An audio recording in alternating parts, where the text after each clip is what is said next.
అందం అనేది మనిషి అలంకరణలో, కనిపించే చర్మంలో, నెత్తిపై నుండే వెంట్రుకలలో ఉండదక్క, మంచి మనసులో ఉంటుంది. అయినా బట్టతల అనేది కావాలని ఎవరు తెచ్చుకోరక్క, ఏదో లోపం వల్ల అలా జరుగుతుందని. దానికి నిన్ను మోసం చేశాడని ఎలా అనుకుంటావక్క?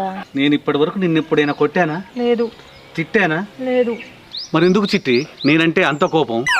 అక్క, ఆయన ఏదైనా తప్పు చేస్తే నువ్వు బాధపడాలి, అంతేగాని మన చేతిలో లేని దాని గురించి ఎందుకక్క అంత బాధపడుతున్నావు? దీనికి ఏమైనా పరిష్కారం ఉందా అంటే ఇది తప్ప ఇంకేమీ లేదు.